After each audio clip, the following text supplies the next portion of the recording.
吃了它，才能表达我对你的歉意。真的？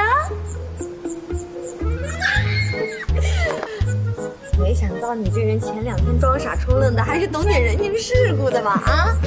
吃吧。大家都认识吧？木香。那作用呢？橘子，你还行吗？其实我们可以适当的选择用中药或者是药膳来进行食补。像我们现代人作息不规律，重油，而且